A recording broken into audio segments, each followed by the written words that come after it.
자, 오늘은 영원한 규례 6월절이라는 제목으로 우리 함께 말씀을 나누도록 하겠습니다. 오늘 우리가 읽은 출애굽기 12장은 6월절에 관한 이야기를 하고 있어요. 모두가 다 아실 겁니다. 본문 이 마지막 절인 14절을 한번 보시면은 이렇게 기록하고 있죠. 너희는 이 날을 기념하여서 여호와의 절기를 삼아 영원한 규례로 대대에 지킬지니라 라고 말씀하고 있습니다. 그러니까 이 6월절이라는 규례는 영원한 규례라고 얘기를 합니다. 그런데 지금 뭐 이 예식적으로는 어느 교회도 이 6월절 예식을 행하는 교회는 없지요. 예. 그런데 이 규례가 영원하다고 말씀하고 있단 말입니다. 예. 그러니까 이 규례는 지금도 유효하다는 것인데 이 예식적으로 유효하다는 것이 아니라 이 예식 안에 담겨져 있는 하나님의 놀라운 진리는 우리 안에 계속 유효하다라고 말씀하고 있는 것이죠. 그러니까 오늘 이 말씀을 통해서 우리 성도 여러분들 6월절에 담겨져 있는 이 의미가 무엇인지, 이 진리가 무엇인지 우리 함께 한번 새겨보도록 하겠습니다. 자, 어느 글이든지 또 아니면 법이든지 명령이든지 처음에 이 기록되는 문장들은 매우 중요한 의미를 담고 있습니다. 특히 우리나라 이 헌법도 보시면은 헌법 제1조를 보시면 이런 말씀이 있죠. 헌법 제1조를 보시면 대한민국은 민주공화국이다 이렇게 얘기합니다. 이거는 이제 대한민국의 정체성을 나타내고 있는 그런 법이지 않습니까? 이 법에서 가장 중요한 내용이 제일 앞에 온단 말이죠. 근데 오늘 이 6월절 규례도 여러분들 이 출애굽 백성들에게 제일 처음으로 명령하신 규례예요. 그러니까 그 의미가 여러분 매우 중요하다고 볼 수가 있는 것입니다. 그러니까 이 오늘 본문을 읽어보시면서 이 6월절이 어떤 의미를 담고 있는지 한번 천천히 한번 우리가 생각해 보도록 하겠습니다. 여러분들 먼저 본문 1절과 2절 한번 보시기 바랍니다. 1절과 2절을 보시면은 6월절을 시작되기 전에 하나님께서 이런 명령을 하시는데 함께 한번 읽어보겠습니다. 시작. 여호와께서 애굽 땅에서 모세와 아론에게 일러 가라사대 때 이 달로 너희에게 달의 시작 곧 해의 첫 달이 되게 하고 라고 얘기하고 있죠. 하나님께서 모세와 아론을 불러서 이제 애굽을 시작하게 하시는데 가장 먼저 명령하신 게 뭐예요? 시간을 바꿔주시는 거예요. 그동안은 여러분 이 이스라엘 백성들이 어느 시간을 따라왔습니까? 애굽의 시간을 따라왔죠. 애굽의 시간을 따라왔는데 이제는 그 시간이 바뀌었다는 걸 의미하는 거예요. 애굽의 시간에서 이제는 하나님의 시간 안으로 너희들이 들어왔다라고 얘기하고 있는 것입니다. 그래서 하나님께서 이 이스라엘 백성들이 이 애굽에서 나오는 이 첫 달을 시간의 새로운 시간으로 바꿔주시고 있는 거예요. 그러니까 이 출애굽이라는 사건은 단순히 애굽 땅에서만 나오는 사건이 아니라 애굽에서 있었던 모든 시간 안에서 나오는 사건이라는 걸 알 수가 있는 거예요. 그러니까 6월절이 이제는 이 첫 달에 시행이 되지 않습니까? 그러니까 이 6월절도 애굽에서 이 6월절로 말미암아 애굽에서 나오는 거지 않습니까? 그러니까 애굽에서 나옴과 동시에 그 애굽의 시간 속에서도 나오는 것이 이 6월절의 의미가 있는 거예요. 애굽에 있을 때는 여러분들 이스라엘 백성들이 애굽의 법을 따라서 애굽이 추구하는 그런 가치들을 따라서 살았겠지만은 이제는 거기서부터 벗어나서 하나님의 시간을 따라서 하나님이 원하시는 방향으로 지금 이끌어 가야 된다라는 것을 그 의미를 지금 내포하고 있는 것입니다. 그래서 이제 하나님께서 이스라엘을 출애굽시키기 위해서 애굽에서 재앙을 내리게 하시잖아요. 10가지 재앙을 내리게 하시죠. 근데 마지막 재앙이 무엇입니까, 여러분들? 처음 난 초태생의 죽음이었어요. 장자의 죽음이라고 우리가 흔히 얘기하는데 이 장자의 죽음으로부터 구원을 받게 하기 위해서 무엇을 명령하십니까, 여러분들? 오늘 3절에 그게 기록이 되어 있죠. 3절 말씀, 4절 말씀 한번 읽어보겠습니다. 시작. 너희는 이스라엘 회중에게 고하여 이르라. 이달 열흘에 너희 매인이 어린 양을 취할지니 각 가족대로 그 식구를 위하여 어린 양을 취하되 그 어린 양에 대하여 식구가 너무 적으면 그 집의 이웃과 함께 인수를 따라서 하나를 취하며 각 사람의 식량을 따라서 너희 어린 양을 계산할 것이며 라고 기록하고 있습니다. 지금 어린 양을 계산하는 장면이 나와요. 근데 어린 양을 계산하는데 그 어린 양을 어떻게 계산하고 있습니까? 각 사람의 식구 인수대로 계산하고 있어요. 이게 어떤 의미가 있을까요, 여러분들? 이 어린 양은 여러분들 그냥 어떤 대표자로 한 사람에게만 필요한 것이 아니라 그 구원을 받는 모든 자들에게 필요한 것임을 얘기하고 있는 것이에요. 누가 잘 믿어서도 될 일이 아니라 모두에게 필요한 것이 무엇이냐면 어린 양이다라고 말씀하고 있는 것입니다. 그러니까 이 어린 양은 재앙으로부터 구원을 받는 모든 백성들이 취해야 할 것으로 지금 기록하고 있는 것이에요. 그러니까 이것은 단순한 예식을 얘기하는 게 아니죠. 이 어린 양을 온전히 다 의지해야만 유월할 수 있다, 재앙으로부터 넘어갈 수 있다라고 얘기하고 있는 것이에요. 결국 이것은 예식을 넘어서 믿음의 이야기라는 것이죠. 이 유월절의 이야기는 단순한 예식의 이야기가 아니라 믿음의 이야기라는 것이에요. 그래서 히브리서 11장 28절 말씀을 보면 이렇게 말씀을 하고 있는데 한번 띄워주시기 바랍니다. 함께 읽어보겠습니다. 시작. 믿음으로 유월절과 피 뿌리는 예를 정하였으니 이는 장자를 멸하는 자로 저희를 건드리지 않게 하려 한 것이며, 여기 보시면은 믿음으로 유월절과 피 뿌리는 예를 정하였다라고 말씀하고 있습니다. 이건 이제 모세의 이야기거든요. 11장 28절의 말씀은 그러니까 모세가 유월절 예식을 정할 때 단순히 예식적으로 받아들였다는 것이 아니라 믿음 안에서 유월절을 지금 정했다고 말씀하고 있는 거예요. 그러니까 유월절에 어린 양의 피가 아니면은 누구도 애굽에서 출애굽할 수 없다라는 것을 기록을 하고 있습니다. 그렇다면 여러분들, 이 제물이 되는 조건이 무엇입니까? 그 조건이 5절에 기록되어 있죠. 5절을 보시면은 어린 양은 흠이 없고 1년 된 수컷으로 해라라고 기록합니다. 흠이 없는 제물은 우리가 잘 알 거예요. 정결한 제물을 상징하고 있는 것이죠. 이 정결한 제물로 말미암아, 정결한 제물이 희생됨으로 말미암아 우리가 구원을 얻을 수 있다라고 지금 그 의미를 하나님께서 말씀하고 계시는 것입니다. 사람의 예로도 여러분들 생각을 해보세요. 흉악한 죄인이 어떻게 나를 대신해서 희생할 수 있겠습니까? 그러니까 하나님께서는 이 정결한 예물을 통해서 우리를 구원하시기로 작정하시겠다는 것을, 그 의미를 지금 유월절을 통해서 말씀하고 계시는 거예요. 계속해서 여러분들 6, 7절을 한번 보세요. 유월절 예식이 계속 돼 있는데, 이달 14일까지 간직하였다가 해질 때에 이스라엘 회중이 그 양을 잡았다라고 기록하고 있습니다. 6절을 보면 그렇게 얘기하는데, 여러분들 여기 이스라엘 회중 앞에 모든이라는 단어가 빠졌어요. 여러분, 히브리어 원문을 보시면 모든 이스라엘 회중이 그 양을 잡아야 된다라고 얘기하고 있습니다. 그러니까 이스라엘 백성들이 그 양을 잡는 일에 모두가 동참을 해야 된다는 거예요. 그 어느 누구도 이 양을 잡는 일에 방관자가 될 수 없다는 것입니다. 매우 중요한 의미를 담고 있는 것이죠. 한 사람도 예외가 없이 이 양을 통해서 구원을 받을 수 없다는 걸 계속해서 강조하고 있는 것이에요. 그리고 7절을 한번 보세요. 이제 그 양을 잡고 어떤 일이 있습니까?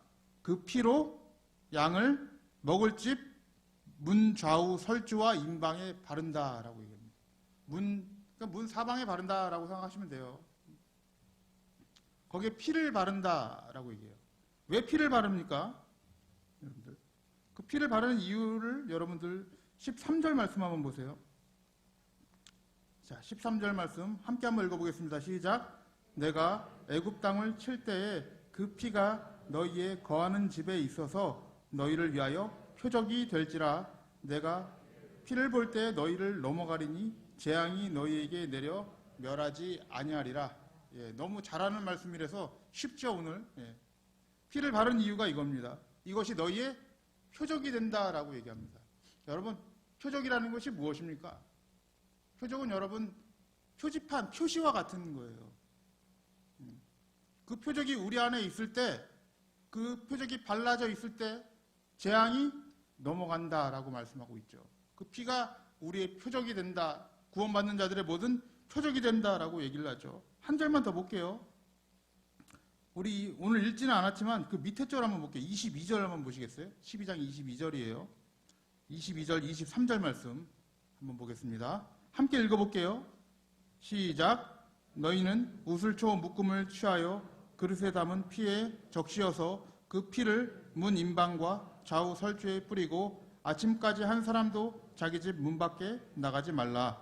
여호와께서 애굽 사람을 치러 두루 다니실 때에 문 임방과 좌우 설주에 피를 보시면 그 문을 넘으시고 멸하는 자로 너희 집에 들어가서 너희를 치지 못하게 하실 것임이니라 라고 얘기하는 거예요. 이 피는 그러니까 우리의 심판이 넘어가게 하는 표적이다 라고 얘기하죠. 오늘 이 말씀 22절과 23절 한번 생각을 해보시면은 신약에서 좀 이런 비슷한 말씀을 여러분들 보신 적이 좀 있으십니까? 이렇게 기억이 나지 않습니까? 그런 것들이? 하나도 안 떠오르시는 것 같아요. 얼굴 표정들이. 예수님의 십자가상에서 이와 같은 일들이 있었습니다. 요한복음 19장을 보시면은 이와 비슷한 일이 있는데 한번 스크린에 말씀을 한번 띄워주시기 바랍니다. 19장 28절 보시면 28절부터 30절 말씀 우리 함께 한번 읽어보겠습니다. 시작. 이후에 예수께서 모든 일이 이미 이룬 줄 아시고 성경으로 응하게 하려 하사 가라사대 내가 목마르다 하시니 거기 신포도주가 가득히 담긴 그릇이 있는지라 사람들이 신포도주를 머금은 해융을 우슬초에 메어 예수의 입에 대니 예수께서 신포도주를 받으신 후 가라사대 다 이루었다 하시고 머리를 숙이시고 영원히 돌아가시니라. 기록되어 있죠. 28절 한번 띄워주시겠어요? 자, 예수님께서 이 일이 다 이룬 줄 아시고 성경을 응하게 하려 하사라고 해요. 성경을 완성시킨다는 말입니다. 완성시키시기 위하여 목마르다 하시는 거예요. 그러니까 의도가 있으셨다는 거죠. 목마르다 하시는 것은. 하나님의 말씀을 완성시키기 위하여 목마르다 하셨는데 이 목마르다 한 다음에 29절을 보시면은 뭐가 있었습니까? 신포도주가 그릇에 담겨져 있었다고 얘기해요. 여러분, 포도주는요, 요한복음에서 뭘 상징합니까, 여러분들? 피를 상징해요. 6월절 성만찬, 여러분 잘 아실 거예요. 최후의 만찬을 보시면 그 피를 가리켜서 나의 피다라고, 그 포도주를 가리켜서 나의 피다라고 말씀하고 계시죠. 요한복음에는 거의 포도주가 피로 비유해서 나옵니다. 근데 이 피로 비유하는 이 포도주를 뭐에 적십니까? 우슬초에 적셔서 예수님의 입에 대죠. 십자가 위에 대는 거예요. 피를 발라버리는 겁니다. 그러면 그 십자가를 통하여 어떤 일이 일어나요? 구원이 일어나는 것이죠. 넘어가는 거예요, 우리. 지금 6월절 어린 양의 사건이 예수 그리스도의 십자가를 통해서 완벽하게 이루어졌다는 것을 요한복음에서 얘기하고 있는 거예요. 지금 넘어가는 거예요. 그래서 30절을 보시면 예수께서 이 신포도주를 받으신 후에 뭐라고 말씀하세요? 다 이루었다라고 얘기합니다. 다 이루었다. 그리고 돌아가신 거예요. 이제는 구원의 사역이 온전하게 이루어졌다라고 하고 넘어가시는 것이죠. 돌아가시는 것이죠. 그래서 이 구약에서 우슬초에 어린 양의 피를 대어서 문 임방과 설주에 발라서 이 이스라엘 백성들이 구원받은 이 사건 자체가 예수님께서 우슬초의 피를 상징하는 포도주를 받으시고 인류를 구원하는 사건하고 오버랩이 되는 거예요, 여러분들. 그렇게 완성이 되었다는 것입니다. 이렇게 제물이 희생되고 문임방과 좌우 설주에 피를 바르고 나서 이스라엘 백성들이 어떤 일을 하게 되는지 아십니까? 이제부터가 중요한 거예요. 구원을 받고 나서 어떤 일을 하게 되는가? 자, 오늘 읽지 않았지만 15절 말씀 한번 보세요. 15절 말씀. 함께 읽어보겠습니다. 시작. 너희는 7일 동안 무교병을 먹을지니 그 첫날에 누룩을 너희 집에서 제하라. 무릇 첫날부터 7일까지 유교병을 먹는 자는 이스라엘에게서 끊쳐지리라. 이렇게 되죠. 7일 동안 무교병을 먹으래요. 그럼 이 7일은 언제부터 언제까지입니까? 잘 모르시겠죠? 18절에 기록되어 있어요. 18절에 정월에 그달 14일 저녁부터 21일 저녁까지래요. 그럼 1월 14일이 언제입니까, 여러분들? 6월절이에요. 6월절에 피를 바른 다음 날서부터 애굽에서 나온 날이죠. 애굽에서 나온 날부터 이들이 뭘 먹게 되는 거예요? 무교병을 먹게 되는 거예요. 오늘 말씀 8절을 보시면은 저녁부터 아침까지 뭘 먹으라 그래요? 그 밤에 그 고기를 불에 구워 무교병과 쓴 나물과 아울러 먹되 이렇게 돼 있죠. 무교병과 그 쓴 나물을 먹으라고 얘기합니다. 왜 무교병을 먹으라고 그럴까요, 여러분들? 무교병이 무엇입니까, 여러분들? 누룩이 없는 떡이죠. 누룩이 없는 떡인데, 여러분 이 누룩이 없다는 건 뭘 의미하냐면, 신약에선 이 누룩을 거의 죄에 비유를 하죠. 죄에 비유를 해서 얘기를 하는데, 제가 고린도전서 6장 말씀을 한번 찾아왔어요. 6장 말씀을 한번 보시면은 이렇게 말씀합니다. 자, 6장 8절 말씀입니다. 고린도전서 6장 8절 말씀 띄워주세요. 없으신가? 제가 읽어드릴게요.